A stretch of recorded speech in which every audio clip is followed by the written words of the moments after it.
وصحبه أجمعين. أما بعد،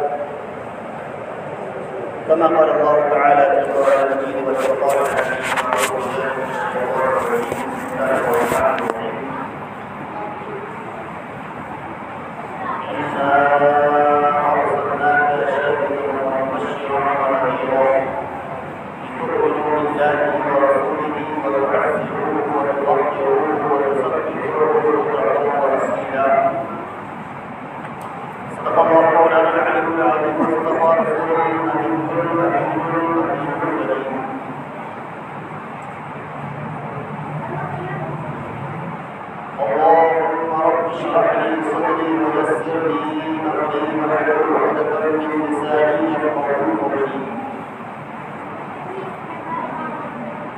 يا رسول الله انظر حالنا، يا حبيب الله اسمع قالنا، اننا في بحر مملوء ورحمة ليس عندنا اشهادنا.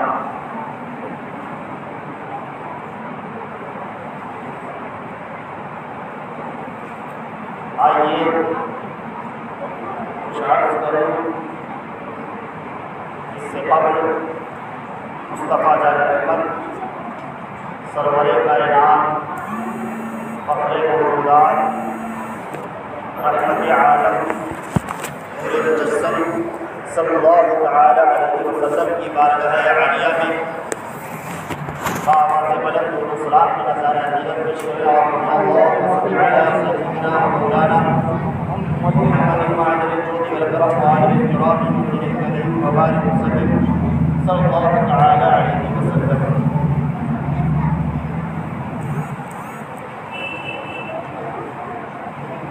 حضرات محترم،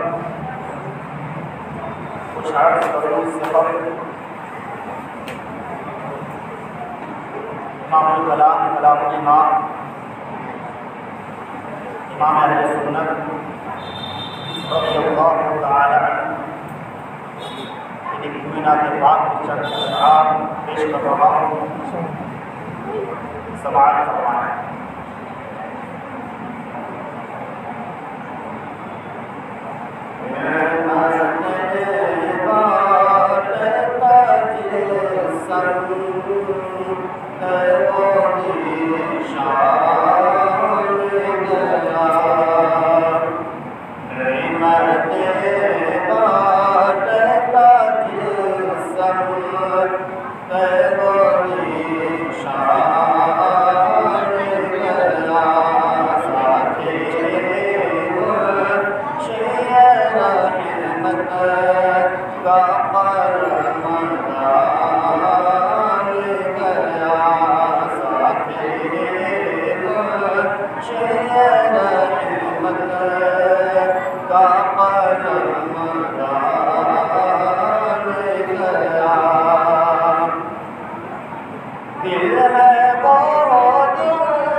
جو تیرے قدموں پہ قربان گیا. آج لے ان کی پناہ، آج مدد مانگ ان سے. آج لے ان کی پناہ، آج مدد مانگ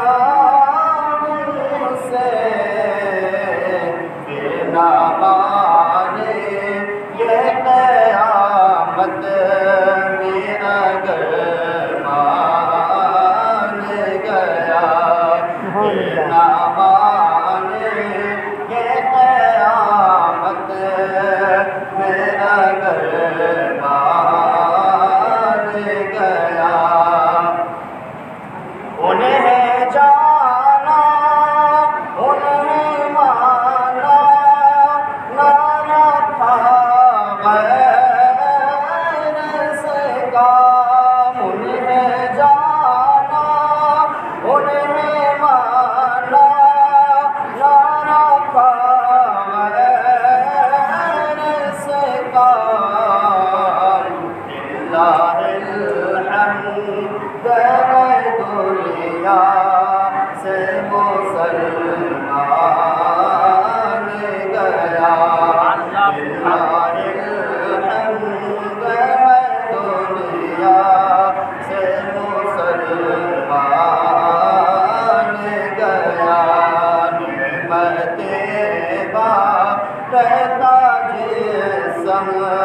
کہ وہ نشان گیا ساتھی وہ شیر رحمت کا قلم دار گیا محمد وعلى آله وصحبه وسلم صلی اللہ تعالی علیہ وسلم. حضرات محترم،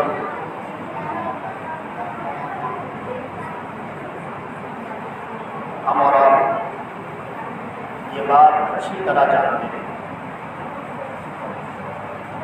ایک ہوا مومن ہونا اور ایک ہے مومن ہو کر دنیا سے جانا. جس کا دل عشق رسالت صلی اللہ علیہ وسلم سے خالی وہ مومن ہو ہی نہیں سکتا. اور اگر سینہ، قلب، دل اگر عشق مصطفیٰ سے لبریز ہے تو اب آدمی اس پر غرور، گھمنڈ اور تکبر نہ کرے، بلکہ خدا کی بارگاہ سے یہ بھیک مانگے، مولا جس طرح سے میرا سینہ تیرے پیارے محبوب کی عشق سے لبریز ہے، مولا اس پر استقامت بھی عطا فرما اور اسی پر موت بھی عطا فرما. ایک تو کوشش یہ کرنی ہے کہ ہمیں ایمان پر مضبوطی سے قائم رہنا، اور ساتھ ہی میں یہ دعا مانگنی ہے پروردگار عالم کی بارگاہ کہ مولا ہمیں اس پر استقامت بھی عطا فرما اور ساتھ میں ہی اسی پر خاتمہ بھی عطا فرما. اگر خاتمہ نہ ہو ایمان پر تو آدمی نے جتنا کیا، جو کچھ کیا، چاہے وہ نماز کی صورت میں، روزوں کی صورت میں، صدقہ و خیرات کی صورت میں، تلاوت قرآن کی صورت میں، جو کچھ بھی کیا، اب ایمان پر خاتمہ اگر نہیں ہوا تب یہ سارے عبادات نہ آپ کی قبر میں کام آ سکتی، نہ ہی یہ سارے عبادت کہیں کوئی کام نہیں، کیونکہ اب آپ کا خاتمہ ایمان پر نہیں. لیکن اگر خاتمہ ایمان پر ہو گیا، آقا کا وفادار غلام رہتے ہوئے ہو گیا، آقا کے عشق سے اپنے سینے کو لبریز کرتے ہوئے ہو گیا، تو انشاءاللہ تعالیٰ اگر اعمال میں کمی ہے، عمل اچھے نہیں ہے، زیادہ عمل اچھے بالکل بھی نہیں ہے، اور ایمان پر خاتمہ ہو گیا، تو انشاءاللہ تبارک تعالیٰ ضرور آقا علیہ الصلوۃ والتسلیم کے صدقۃ الفیل میں جنت میں داخلہ ہوگا. اب ایک بات ذہن میں رکھیں، جنت میں داخلہ کے لیے ایمان شرط ہے. اگر چاہے بہت عمل ہو، بہت بڑے نمازی ہو، پیشانی پر بہت بڑا گٹھا بنا ہوا، خوب صدقہ کرتے ہو، خوب خیرات کرتے ہو، خوب غریبوں کی مدد کرتے ہو، لیکن اگر ایمان پر خاتمہ نہیں ہوا تو وہ جنت میں نہیں جا سکتے. لیکن اگر ایمان پر خاتمہ ہو گیا، اب آپ اس سے نہ سمجھیں کہ عمل کرنے کی ضرورت نہیں، میں فرق بتانا چاہ رہا ہوں کہ اگر ایمان پر خاتمہ ہوا اور عمل نہیں ہے تو آپ سزا پا کر جو گندگی گناہوں کی لگی ہوئی ہے وہ سب جہنم میں جھڑ جائے گا، اور جھڑنے کے بعد آپ صاف و شفاف ہو کر جنت میں چلے جائیں. لیکن اگر ایمان نہیں ہے تو چاہے جتنا جھڑ جائے آپ کا داخلہ جنت میں نہیں ہو سکتا. اب اعمال کی ضرورت کہاں؟ دیکھیے جنت کو ایک کوٹھری نہیں ہے کہ آپ ایک کوٹھری ہے بس اسی میں سب داخل ہو جاؤ، سب داخل ہو جاؤ، بلکہ جنت کی 100 درجے. اب آپ کو اگر وہاں درجہ بڑھانا ہے جنت میں تو آپ نماز کی پابندی کیجیے. اگر ایمان کی محافظت کرنی ہے تو نماز کی پابندی کیجیے. درجہ بڑھانا ہے تو تلاوت قرآن کیجیے. درجہ بڑھانا ہے صدقہ و خیرات کیجیے. درجہ بڑھانا ہے درود شریف کی کثرت کیجیے. درجہ بڑھانا ہے غریبوں کی مدد کیجیے. درجہ بڑھانا ہے جن لڑکیوں کی شادی نہیں ہو رہی ہے آپ اس میں مدد کیجیے. تو یہ ایمان اور عمل. لہٰذا آپ قرآن پاک کا مطالعہ کریں گے، آپ قرآن پاک پڑھیں گے، احادیث کا مطالعہ کریں گے، تو آپ دونوں کو جب پڑھیں گے تو آپ پہلے اللہ نے ایمان کو ذکر فرمایا، ایمان پر ذکر فرمایا، پھر اس کے بعد عمل کا ذکر فرمایا۔ لہٰذا سب سے پہلے ہمیں ایمان پر مضبوطی سے قائم رہنا ہے، ہمیں ایمان کو کسی حالت میں نہیں جانے دینا، ہمیں ایمان جس کی وجہ سے ہم اللہ کی بارگاہ میں محبوب ہیں، جس کی وجہ سے یہ دونوں جہاں یعنی مرنے سے پہلے اور مرنے کے بعد ہم ان دونوں جہاں میں ہماری کامیابی ہو سکتی ہے، ہم کامیاب ہو سکتے ہیں، ہم اس دولت کو رشتہ داری کی بنیاد پر، دوست اور احباب کی بنیاد پر، پڑوسیوں کی بنیاد پر ہم قربان نہیں کر سکتے۔ ہم اس دولت کو اپنے پاس رکھنے کے لیے ہم اس ایمان جیسی دولت کے عوض میں ہم سب کچھ قربان کر سکتے ہیں، رشتہ داریاں قربان کر سکتے ہیں، دوست و احباب کو قربان کر سکتے ہیں، دولت کو قربان کر سکتے ہیں، سب قربان کرتے ہیں، لیکن ایمان جیسی دولت حاصل نہیں جانی چاہیے۔ یہ بات ذہن میں رکھیں، اور میں تو یہ کہتا ہوں یہ بات ذہن میں رکھیں کہ آدھی روٹی کھائیں اپنا ایمان بچائیں، آدھی روٹی کھائیں اور اپنے بچوں کو پڑھائیں۔ درود شریف پڑھیں، اللہم صل علی سیدنا و مولانا محمد الناظر الجود والکرم وعلی اکرام رسول کریم و بارک وسلم صلی اللہ تعالی علیہ وسلم۔ اللہ تبارک و تعالیٰ میں نے جس آیت کی تلاوت کی اس میں اللہ بیان فرماتا ہے، فرماتا ہے اِنَّا أَرْسَلْنَاكَ شَاهِدًا وَمُبَشِّرًا وَنَذِيرًا، فرماتا بے شک اے میرے محبوب ہم نے ہی آپ کو بھیجا۔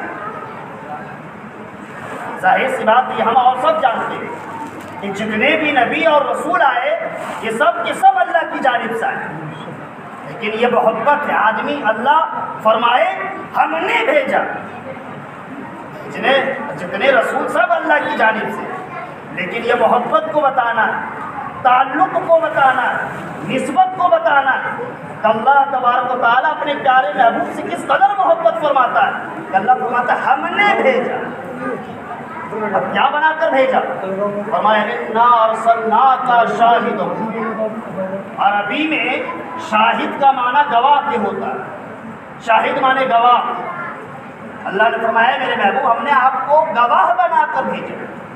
کس پر گواہ بنا کر بھیجا؟ کس کا گواہ بنا کر بھیجا؟ اللہ تبارک و تعالیٰ نے اپنے پیارے محبوب کو اپنی امت کی حالتوں پر گواہ بنا کر بھیجا، یعنی اے میرے محبوب قیامت کے دن آپ اپنی امتوں کے مومن ہونے کے بارے میں، ان کے ایمان کے بارے میں، ان کے عمل کے بارے میں اے میرے محبوب آپ گواہی دیں گے۔ اب یہیں پر ٹھہر کر ایک بات اور سمجھ لیں، گواہی کون دے گا؟ کسی چیز کی گواہی کون دے گا؟ گواہی وہی دے گا جو ایمان سے واقف ہو، گواہی وہی دے گا جو حالت سے واقف ہو۔ تو ہم جماعت اہل سنت کا یہ عقیدہ قرآن کی اس آیت کی اس ٹکڑے کی روشنی میں یہ ثابت ہو گیا، ہم جماعت اہل سنت کا جو یہ عقیدہ ہے کہ ہمارے آقا اللہ کے فضل سے، اللہ کے کرم سے، میرے آقا اپنی امتی کی ہر امتی کے حالت سے واقف ہے، اپنی امتی کے ہر حالت سے واقف ہے، اس کے ایمان سے واقف ہے، اس کے اعمال سے واقف ہے۔ یہ قرآن کے خلاف نہیں بلکہ یہ قرآن کہہ رہا ہے کہ پروردگار عالم نے اپنے پیارے محبوب کو ان کی تمام امتوں کا حال پر انہیں واقف فرما دیا۔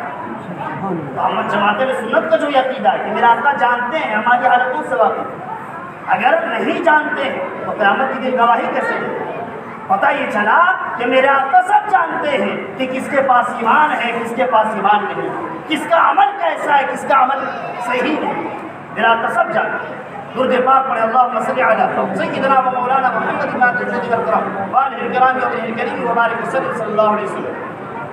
اور 5ویں پارے میں پروردگار عالم نے بیان فرمایا میرا آقا صرف اپنی امتی ہی کی حالت کو نہیں جانتے، جب سے یہ دنیا بنی ہے اور جتنے لوگ اس دنیا میں آئے چلے گئے اور جتنے ہیں اور قیامت تک جتنے آئیں گے، میرا آقا سب کے حالات سے واقف ہے۔ اور یہ میں اپنی طرف سے نہیں کہہ رہا ہوں، قرآن میں 5ویں پارے میں اللہ نے فرمایا فرمایا فَكَيْفَ إِذَا جِئْنَا مِنْ كُلِّ أُمَّةٍ بِشَهِيدٍ وَجِئْنَا بِكَ عَلَىٰ هَٰؤُلَاءِ شَهِيدًا۔ فرمایا اے میرے محبوب، جب ہم آپ کو ان سب کی ساری امتوں پر گواہ بنا کر لائیں گے، ان ساری امت کی پر گواہ بنا کر لائیں گے۔ اب یہاں پر آپ خود سوچیں، اذا جینا من کل امت بشہید وجینا، عربی میں کل معنی ہوتا ہے سب۔ عربی میں سب کو ٹرانسلیٹ آپ جب کریں تو اس کا معنی ہوگا، انگلش میں کریں تو آل، اردو میں کریں تو سب، اور اس کو عربی میں کریں تو کل۔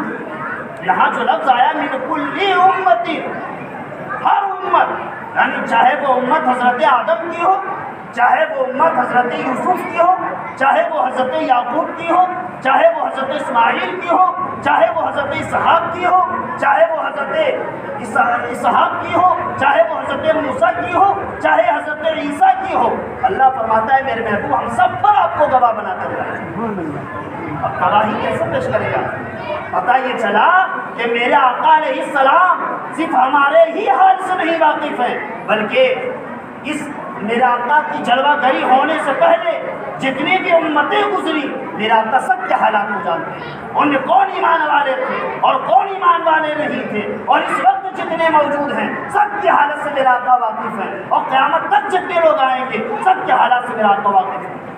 اس آیت کی روشنی میں یہ بات ثابت ہوئی، ہم جماعت اہل سنت کا جو عقیدہ ہے کہ میرے آقا جو ہو چکا، جو ہو رہا ہے اور جو ہوگا میرے آقا سب جانتے ہیں۔ پتہ یہ چلا کہ یہ ہمارا عقیدہ جو قرآن کے خلاف نہیں ہے بلکہ آیت قرآن کے مطابق ہے۔ لہٰذا میرے عزیز اور دوستو، ہم جماعت اہل سنت کا جو عقیدہ ہے آپ اس پر مضبوطی سے قائم ہو۔ اگر کوئی آپ کو قرآن کی آیت سنا کر بہکاتا، کوئی حدیث پڑھ کے بہکاتا، آپ علماء سے رابطہ کریں۔ الحمدللہ بندے ناچیز ہر وقت تیار رہتا ہے، آپ کے ذہن میں کوئی بھی کسی طرح کا شبہ ڈالے، کوئی بھی کسی طرح کی حدیث پیش کرے۔ حدیث کو سمجھنا کوئی آسان ہے، ایک عام آدمی اردو پڑھنا نہ جانتا ہو، عربی صحیح سے پڑھنا نہ جانتا ہو، اصولیات سے واقف نہ ہو، وہ کیا قرآن سمجھے گا، وہ کیا حدیث سمجھے گا؟ لہٰذا یہ ضرورت ہے کہ اگر آپ کے سامنے کوئی قرآن کی آیت پیش کرے تو آپ کو ہوشیار رہنا ہوگا۔ یہ قرآن کی آیت ہم کو سنا رہا ہے تو ایمان کو مضبوط کرنے کے لیے سنا رہا ہے کہ ایمان کو کمزور کرنے کے لیے سنا رہا ہے۔ آپ کو کوئی حدیث سنائے تو ہوشیار رہنے کی ضرورت ہے کہ کہیں یہ ہمارے ایمان کو خراب کرنے کے لیے سنا رہا ہے یا ہمارے ایمان کو مضبوط کرنے کے لیے سنا رہا ہے۔ لہٰذا ہمیشہ ہوشیار رہیے، کہیں آپ کے ایمان کو لوٹ نہ لیا جائے، آپ کے ایمان کو ختم نہ کر دیا جائے۔ لہٰذا ہمیں ہوشیار رہنا ہوگا، اور کوئی بھی مسئلہ سمجھ میں نہ آئے، الحمدللہ آپ کے امام صاحب مولانا ابراہیم صاحب یہاں رہتے ہیں، آپ ان سے رابطہ کر سکتے ہیں۔ کوئی بھی آیت ایسی آئے، کوئی بھی حدیث آپ کے سامنے ایسی آئے، آپ ان سے رابطہ کر سکتے ہیں۔ انشاءاللہ تبارک و تعالیٰ آپ کے ہر سوال کا جواب آپ کو یہاں سے دیا جائے گا۔ تو خلاصہ گفتگو یہ ہے کہ ہمیں اپنا ایمان بھی اچھا رکھنا ہے اور ساتھ ہی میں اپنے اعمال کو بھی اچھا رکھنا ہے۔ اللہ تبارک تعالیٰ کی بارگاہ میں دعا ہے کہ پروردگار عالم ہم سب کو اپنے محبوبوں کے ایمان کا صدقہ عطا فرما، ان کے اعمال کا صدقہ عطا فرما، ہم سب کو ایمان پر مضبوطی سے قائم رہنے اور اچھے عمل کرنے کی توفیق عطا فرمائے۔ بولنے میں کسی بھی طرح کی غلطیاں، خیمے رزش و خطائیاں ہوئی ہوں اللہ تبارک تعالیٰ معاف فرمائے۔ استغفر اللہ ربی من کل ذنب واتوب الیہ، وآخر دعوانا الحمد